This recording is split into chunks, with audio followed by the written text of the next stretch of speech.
In the name of the Father, of the Son, and of the Holy Spirit. Amen. The grace of our Lord Jesus Christ and the love of God and the communion of the Holy Spirit be with you all. Amen. Brothers and sisters, we are celebrating second Sunday of Easter, but more important, we celebrating this weekend as a Divine Mercy Sunday. This is talking about mercy, thinking about mercy, as God for mercy. It's really important to each of us, to the world. Pray, ask God mercy, that we will be under His mercy. We need in personal life, we need on the world, we need to remember this.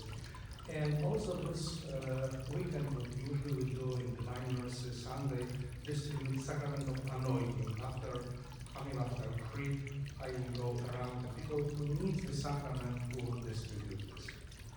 And now in the beginning, ask God for forgiveness for our sins. Lord Jesus, you have shown us the way to the Father. Lord, have mercy. Lord, have mercy. Lord Jesus, you have given us the consolation of the truth. Christ, have mercy. Christ, have mercy. Lord Jesus, you are the good shepherd leading us to everlasting life. Lord, have mercy. Lord, have mercy. Almighty God, have mercy on us, forgive us our sins, and bring us to everlasting life. Amen.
Let us pray.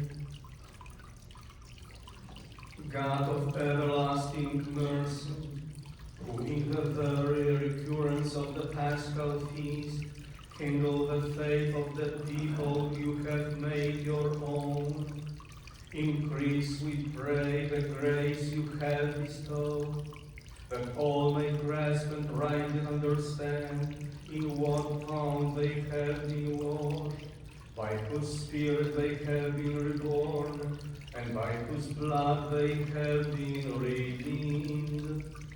Through our Lord Jesus Christ, your Son, who lives and reigns with you in the unity of the Holy Spirit, God forever and ever.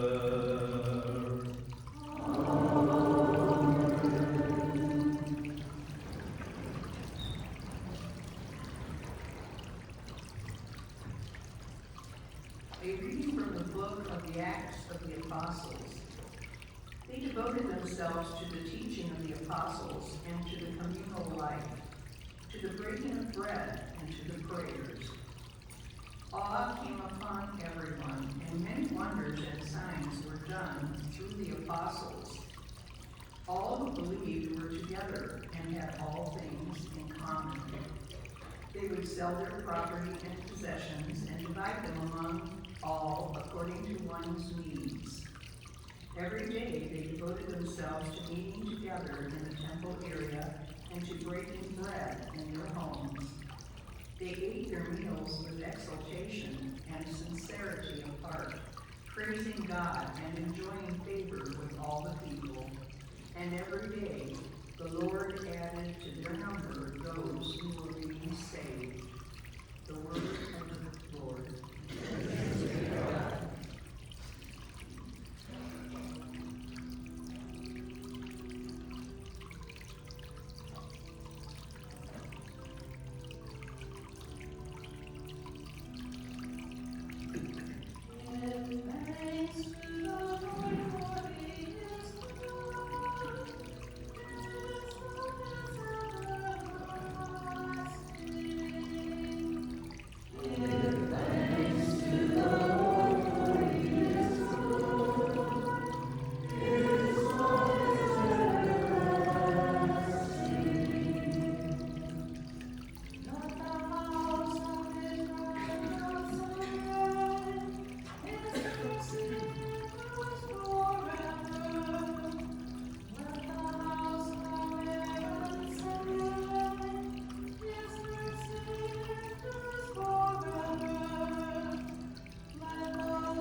A reading from the first letter of St. Peter.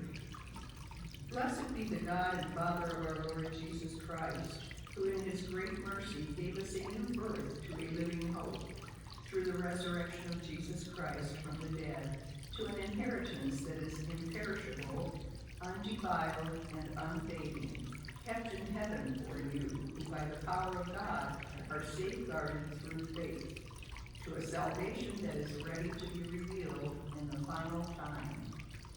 In this you rejoice, although now for a little while you may have to suffer through various trials, so that the genuineness of your faith, more precious than gold that is perishable, even though tested by fire, may prove to be for praise, glory, and honor at the revelation of Jesus Christ.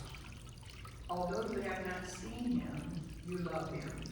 Even though you do not see him now, yet believe in him, you rejoice with an indescribable and glorious joy, as you obtain the goal of your faith, the salvation of your souls. The word of the Lord. Thanks be to God.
The Lord be with you. And with your spirit. Reading from the Holy Gospel according to John. On the evening of that first day of the week, when the doors were locked where the disciples were for fear of the Jews, Jesus came and stood in their midst and said to them, "Peace be with you." And when he had said this, he showed them his hands and his side. The disciples rejoiced when they saw the Lord. Jesus said to them again, "Peace be with you. As the Father has sent me, so I send you." And when he had said this, he breathed on them and said, "Receive the Holy Spirit. Whose sins you forgive are forgiven them, and whose sins you retain are retained." Thomas, called Didymus, one of the 12, was not with them when Jesus came. So the other disciples said to him, "We have seen the Lord." But he said to them, "Unless I see the mark of the nails in his hand, and put my finger into the nail marks, and put my hand into his side, I will not believe." Now a week later his disciples were again inside, and Thomas was with them. Jesus came, although the doors were locked, and stood in their midst and said, "Peace be with you." Then he said to Thomas, "Put your finger here and see my hand, and bring your hand and put it into my side, and do not be unbelieving, but believe." Thomas answered and said to him, "My Lord and my God." Jesus said to him, "Have you come to believe because you have seen me? Blessed are those who have not seen me and have believed." Now Jesus did many other signs in the presence of his disciples that are not written in this book. But these are written that you may come to believe that Jesus is the Christ, the Son of God, and that through this belief you may have life in his name. The Gospel of the Lord. Praise to you, Lord Jesus Christ.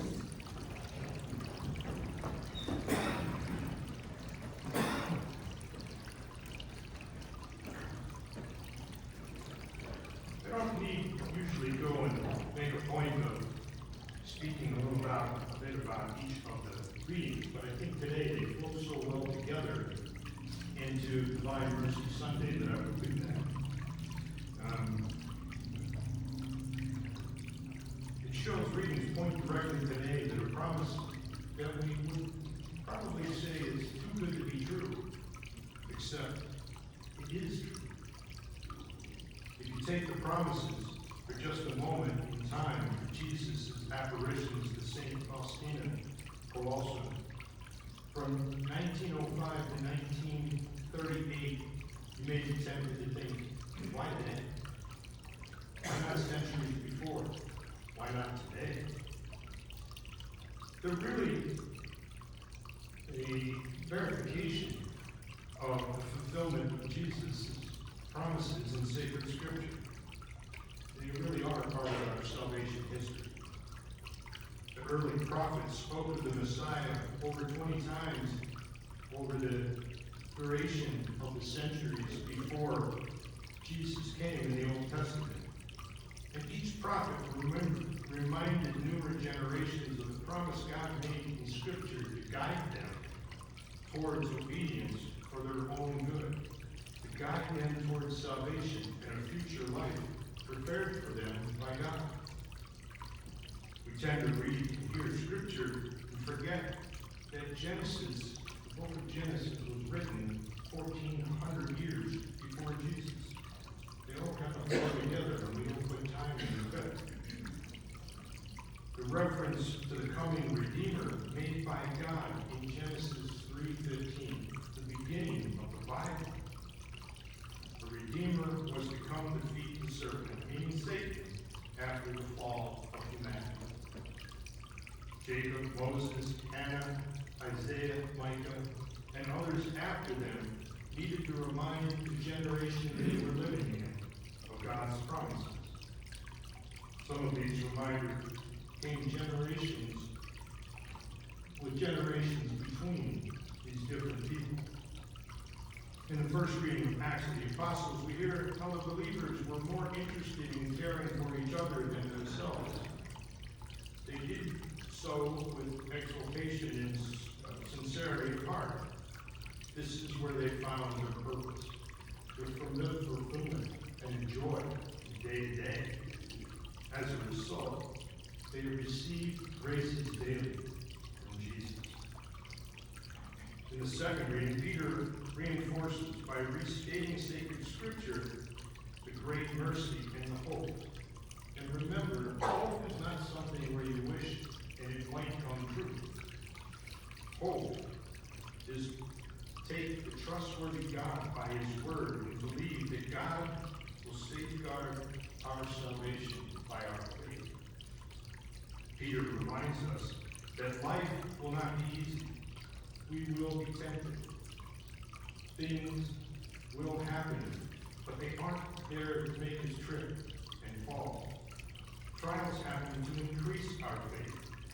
And because we appreciate more fully the things we need to work to achieve, and in our case, our salvation, receive an undeserved gift for our faithfulness. Trials happen for us to realize that we can do nothing without God.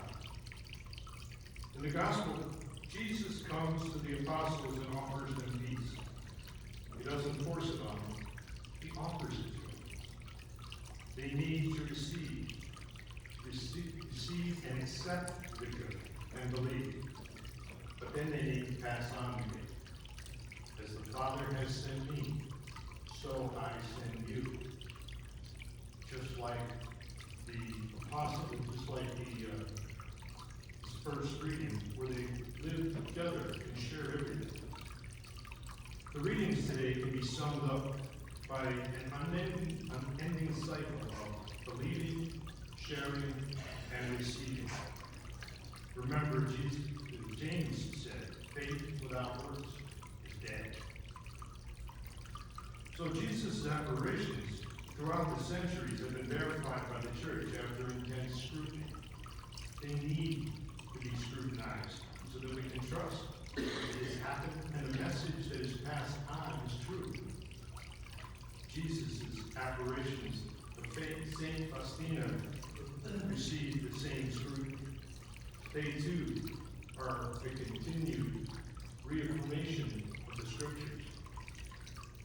There is no need to continue to add to the Bible.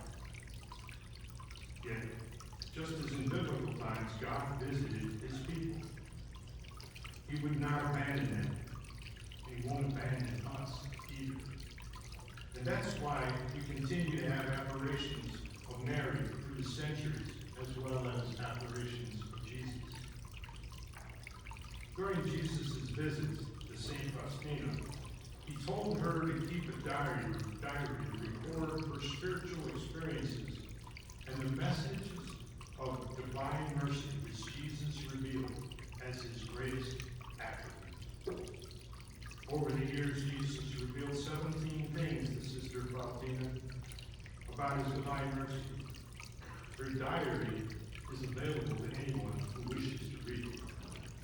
Buy it on Amazon if you like, and have it delivered to your door. It is regarded in Catholic tradition as a crucial record for understanding the message of divine mercy.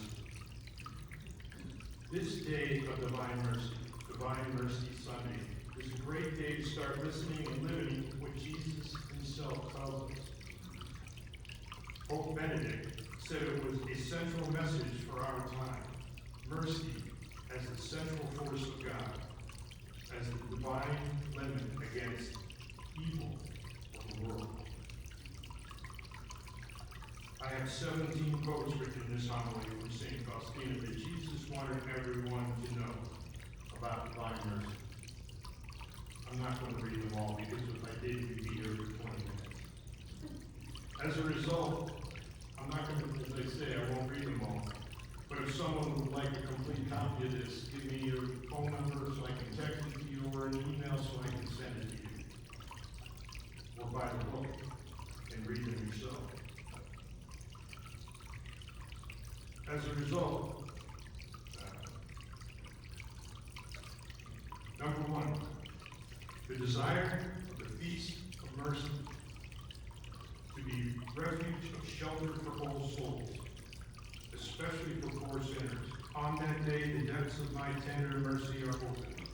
I pour an ocean of mercy upon graces upon those souls who approach the fountain of my mercy. The souls who go to confession and receive Holy Communion shall receive complete forgiveness of sins and punishment for those sins. In other words, no purgatory. On that day, all the divine floodgates through which grace flows are open. Let no soul fear to draw to me, even though his sins may be like scarlet. Confession does not have to be done on the Sunday itself. It can be done before it. But Jesus is telling every one of us the importance of the sacraments of confession and the Eucharist. You cannot receive forgiveness of sin without approaching Jesus for forgiveness. And as you heard in the gospel reading, he gave authority to his apostles to forgive sin because he personally would be there when they did. In John's gospel, Jesus said, "Peace be with you."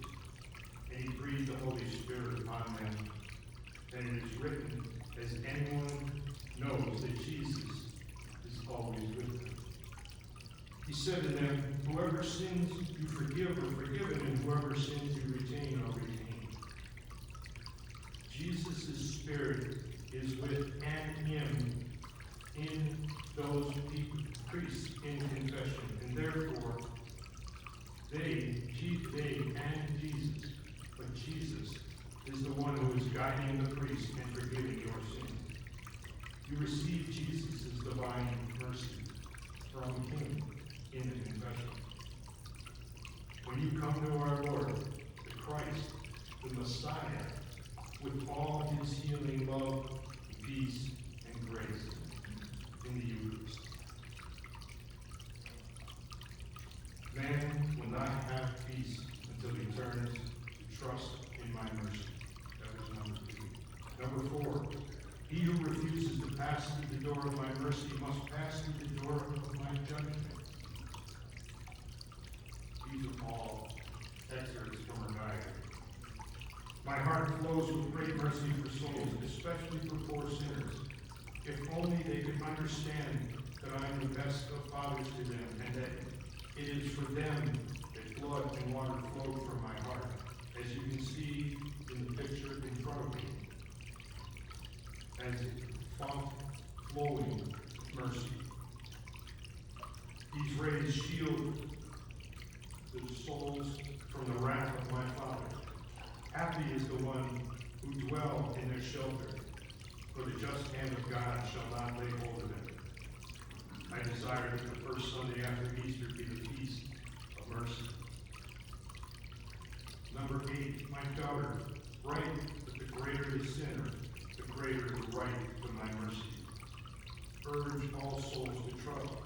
in the unfathomable abyss of my mercy, because I want to save them all.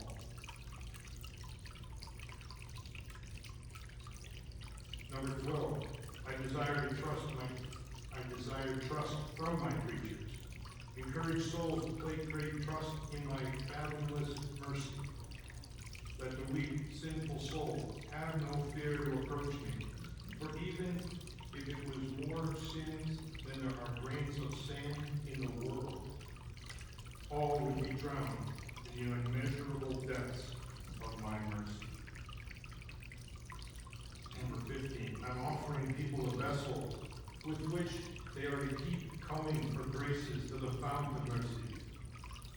The vessel is the image with the signature on it. Jesus, I trust in you. This picture of divine mercy. I promise the souls that will venerate this image will not perish. I also promise victory over its enemies already on earth, especially at the hour of death. I myself will defend it as my own glory. As I said, I only read half of the 17 quotes that Jesus has promised and followed through with his request. What more could Jesus have done for us that he has not already done in the scriptures? And yet he's offering more. And yet he continues to offer each and every one of us more every day, because his only desire is not to lose a single person that his Father has given him. This isn't just a nice picture in front of me, Elise. As you heard, Jesus desires us to venerate his image in the picture, the image that Jesus himself had commissioned to be painted through St. Faustina. Hang one in a visible place in your home. Contemplate or venerate this one when you come to church. For your own sake, go to confession and receive communion. Take advantage of the gift of divine mercy that the Lord is offering to you.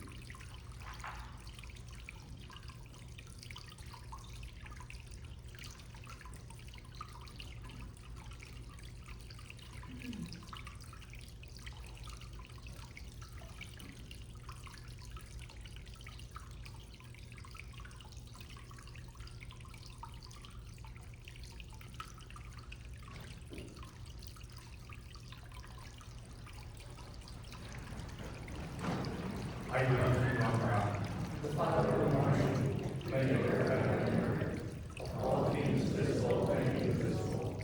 I believe in one Lord Jesus Christ, the only begotten Son of God, born of the Father before all ages, God from God, light from light, true God from true God, begotten, not made, consubstantial with the Father, through whom all things were made. For us men, for our salvation, he came down from heaven, and by the Holy Spirit was incarnate of the Virgin Mary, and became man. For our sake he was crucified and Pontius Pilate. He suffered death and was buried, and rose again on the third day in accordance with the Scriptures. He ascended into heaven, and is sitting at the right hand of the Father. He will come again in glory to judge the living and the dead, and his kingdom will have no end. I believe in the Holy Spirit, the Lord of purified, who proceeds from the Father and the Son, who with the Father and the Son is adored and glorified, who has spoken to the prophets. I believe in one holy Catholic and Apostolic Church. I confess one baptism for the forgiveness of sins, and I look forward to the resurrection of the dead and life of the world to come. Amen. brothers and sisters, now please be seated, and only people who want to receive sacrament of anointing, please come close to the center aisle. First time I go around and only silently my hand on the head of him who wants to receive. Second time go around with anointing in holy oil.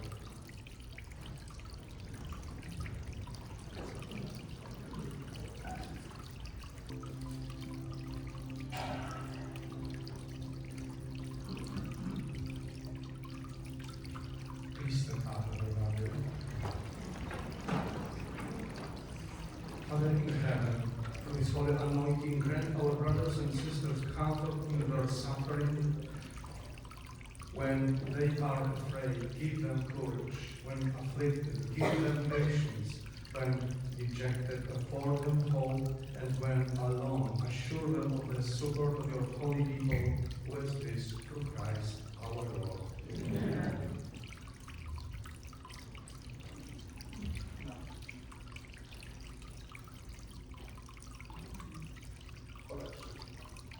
Ofertory time.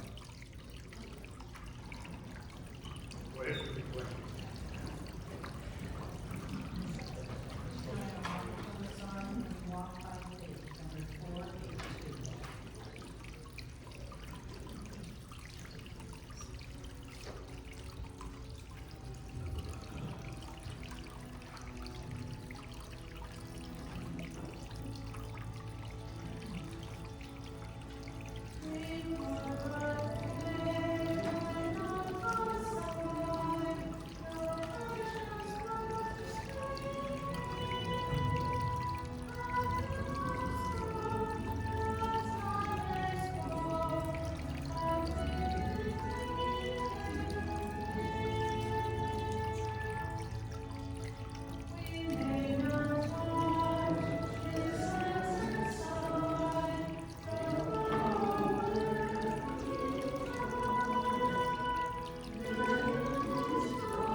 Pray, brothers and sisters, that my sacrifice and yours may be acceptable to God, the Almighty Father.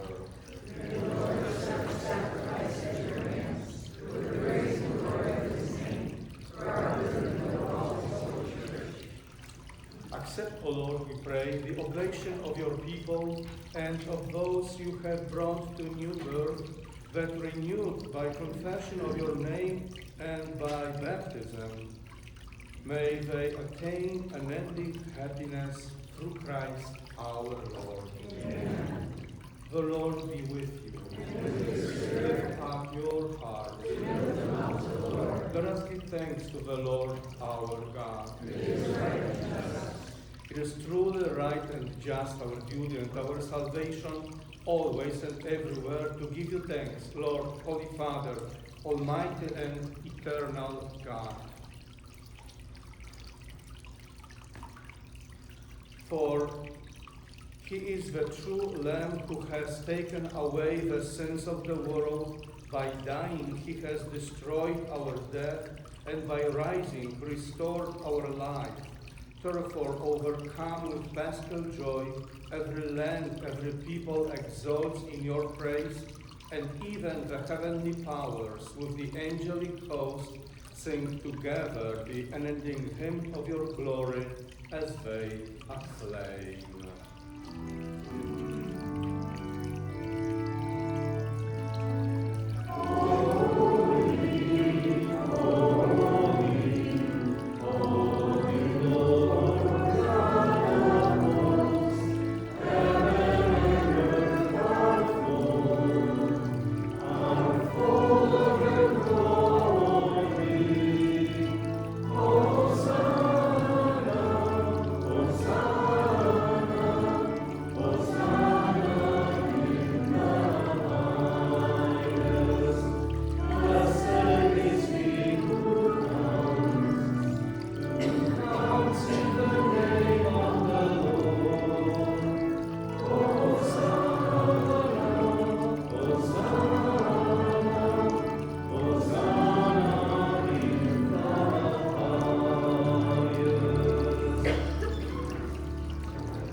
pray, by sending down your Spirit upon them like the dewfall, so that they may become for us the body and the blood of our Lord Jesus Christ.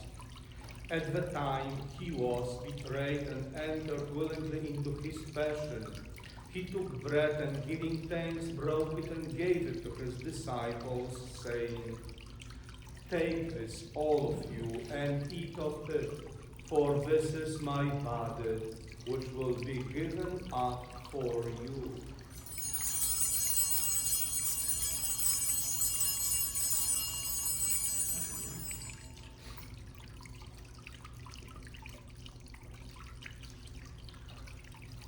In a similar way, when supper was ended, he took the chalice and once more giving thanks, he gave it to his disciples, saying, "Take this, all of you, and drink from it, for this is the chalice of my blood, the blood of the new and eternal covenant, which will be poured out for you and for many, for the forgiveness of sins.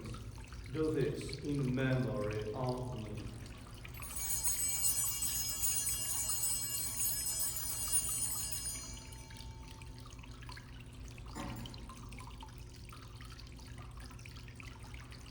The mystery of faith.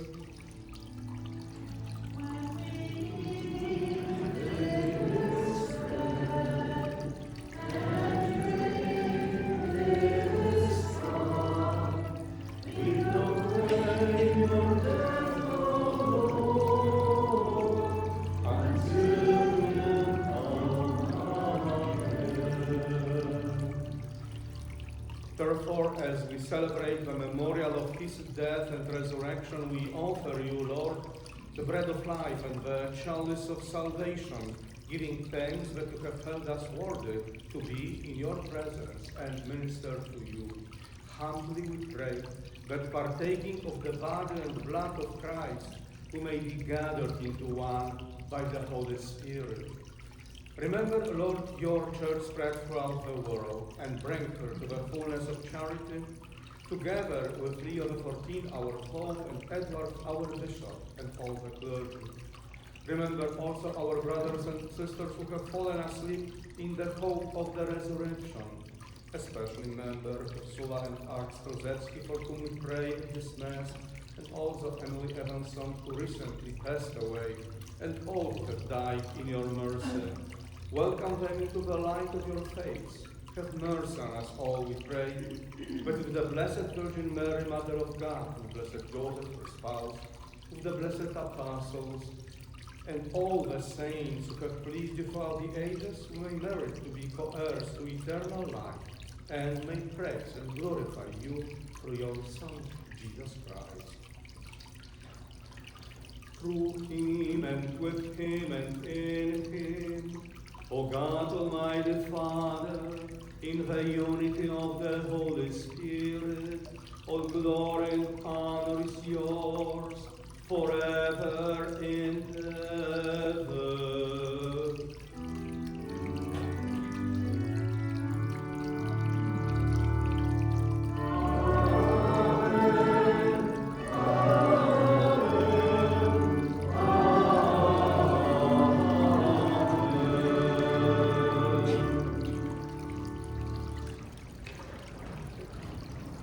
The Savior's command and formed by divine teaching, we dare to say, Our Father, who art in heaven, hallowed be thy name. Thy kingdom come, thy will be done, on earth as it is in heaven. Give us this day our daily bread, and forgive us our trespasses, as we forgive those who trespass against us. And lead us not into temptation, but deliver us from evil. Deliver us, Lord, we pray, from every evil. Graciously grant peace in our days, that by the help of your mercy we may be always free from sin and safe from all distress, as we await the blessed hope and the coming of our Savior, Jesus Christ. For the kingdom, the power, and the glory are yours, now and forever. Lord Jesus Christ, who said to your apostles, "Peace I leave you, my peace I give you," Look not on our sins, but on the faith of your church, and graciously grant her peace and unity in accordance with your will, who live and reign forever and ever. Amen. The peace of the Lord be with you always. Let us offer to one another a sign of Christ's peace.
Behold the Lamb of God, behold him who takes away the sins of the world. Blessed are those called to the supper of the Lamb. Lord, I am not worthy that you should enter my word, but only say the word, and my soul shall be healed.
Divine Mercy Sunday. Tomorrow also during Mass 9 o'clock and 11 we'll distribute this sacrament of anointing to brothers and sisters who are sick or in need.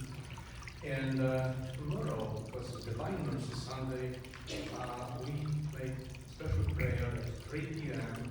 We call that this is like God's mercy hour.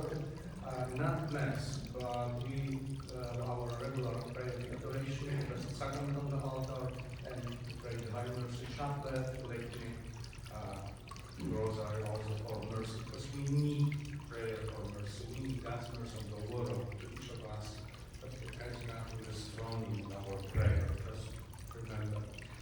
And next Sunday is extra Mass, 1 p.m. because of confirmation of our church, our students who receive the sacrament.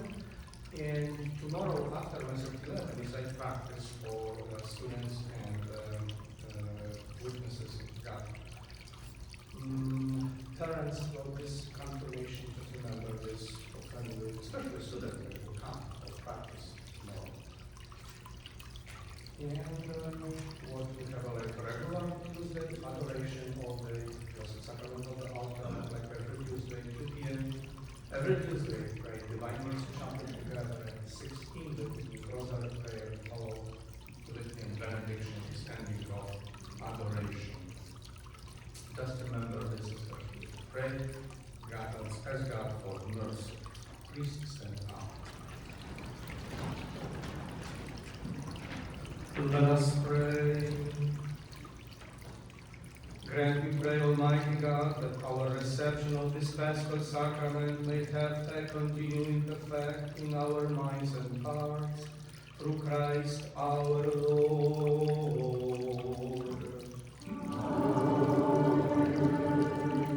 And please be seated. Another 177 seconds. Please be seated because 10 nights will say thanks for special help for our next approach. Thank you, Father. 77 seconds. 77, okay. Hi, my name is Tim Sanford. I'm a member of the St. Cyprian Knights of Columbus. Several weeks ago, I was given time by Father George to explain our 2026 charity campaign, which is called the Super Cash Bonanza. And we asked you to purchase raffle tickets to support the State Knights of Columbus and also our local St. Cyprian Knights of Columbus Council. There's a long, boring formula that determines how much the ticket sales are refunded back to our local Knights of Columbus Council. In short, the more tickets we sold, the more we can keep with our church and community. Wow.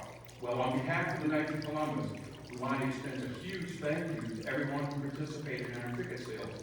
With the generous support, we've exceeded every quota set. Nearly 90% of every ticket sold will remain with the St. Cyprian Knights of Columbus Council. It's a joy to be part of such a supportive parish community.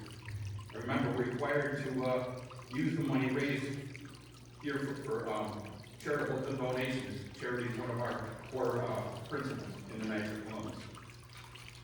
The State Knights of Columbus will receive the remaining 10%, and that's the funds with the many good causes that they support. Again, thank you for your generosity and support. We're hoping to see some cash winners from St. Cyprian's. The drawing for this raffle is going to be on May 23rd. Thank you.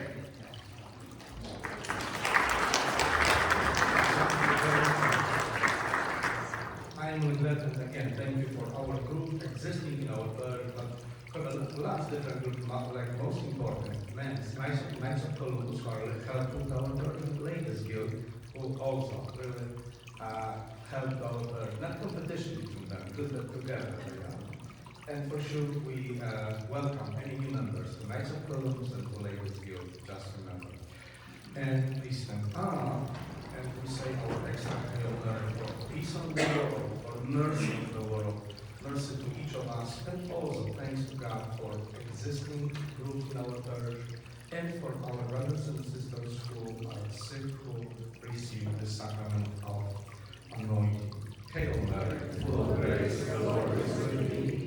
Blessed art thou among women, and blessed is the fruit of thy womb, Jesus. Holy Mary, Mother of God, pray for us sinners, now and at the hour of our death. Amen. The Lord be with you. Bow down for the blessing. May the God of all consolation bless you in every way and grant you hope all the days of your life. Amen. May God restore you to health and grant you salvation and mercy. Amen. May God fill your heart with peace and lead you to eternal life finally. Amen. May Almighty God bless you, the Father, and the Son, and the Holy Spirit. Amen. Go in peace, alleluia, alleluia.